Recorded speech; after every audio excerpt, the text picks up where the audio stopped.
Somerset is a county with a rich history, from Glastonbury Abbey, rumoured to be the final resting place of King Arthur, to the majestic beauty of the city of Bath, famed for its Georgian architecture and the Roman baths. But a lesser-known fact is that Bath has a cheesy connection. In 1801, a cheese from this area was recommended to Admiral Lord Nelson by his father. And that cheese has become synonymous with this area for the last 200 years.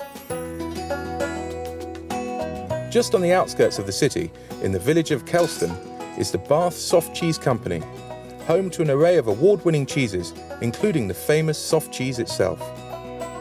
For the past 20 years, it's been run by cheese enthusiast Graham Padfield. There's a particular type of cheese that you make, which is the Bath soft cheese, and it has a long history. Yeah. But what was it that made you and brought you to making that cheese? Well, we were looking to diversify, to add value to what we produce here. And we looked at various things that we could do.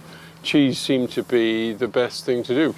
But you looked at it in a different way with soft cheese. We went into it a bit, read a few books about it, and discovered that there was a cheese made in this area, in the Bath area, Bath cheese, and it's recorded as having been eaten by Admiral Lord Nelson in 1801, mentioned in a letter to him.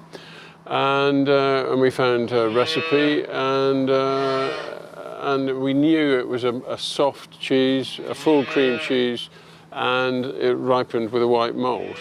And it must be very, very rewarding for you. I mean, 20-odd years ago when you did crack it, you took it to market, people tried it, and obviously they gave you the thumbs up, because you make an awful lot of it now. Well, it's been a great thing to do. You know, it's a great thing to spend your life doing.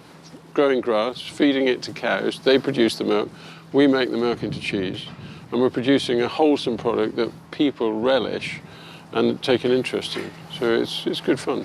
Well, Graham, you mentioned milking cows there. Yeah. I'd love to see it in action. Right, let's go and do it then. The farm no longer relies on the original hand method of milking, but instead uses machines to produce an average of 20 litres of milk per cow each day.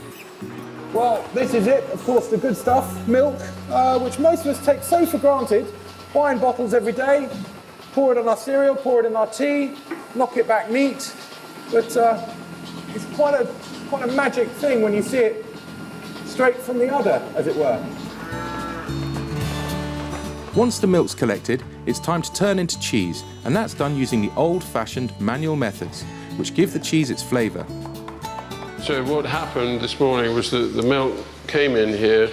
It was warmed up to 33 degrees. It had starter bacteria added to it, so it starts to acidify. And so you end up with a jelly. So you've got a jelly, a milk jelly. A milk jelly is the perfect sort of terminology, isn't it, when you look at it?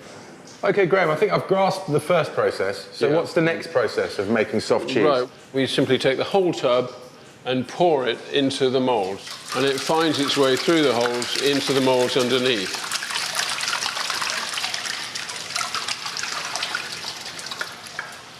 And we can now take the distributing plate off, and there's our cheeses. We will leave those now overnight. You can see these were made an hour earlier, or half an hour earlier, and they've already shrunk down that much. And tomorrow they'll be down to about a quarter.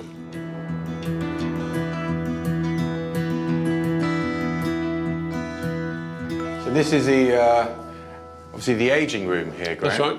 This room is at about 13 degrees, which is the sort of temperature a cave would have been at, or a cellar.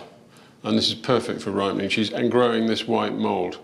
And as it grows, it's feeding on the body of the cheese, and it changes the cheese from that acidic taste to a much more mellow flavour.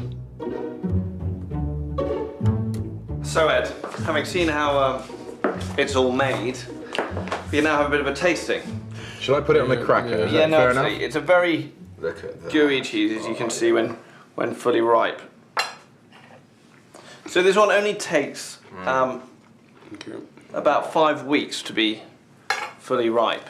So we tend to sell it around 3-4 weeks, and then it's good for about 6 weeks after it's been made. So about another 2-3 weeks after we've sold it. The process of start, middle, and end, and obviously you started, as we saw earlier, milking cattle.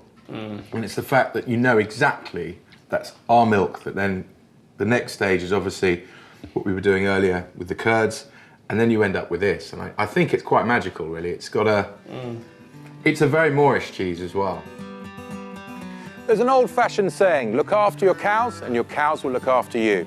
And I think that's certainly the case here with Graham's herd, Because these ladies are producing beautiful milk, which in turn is making delicious cheese.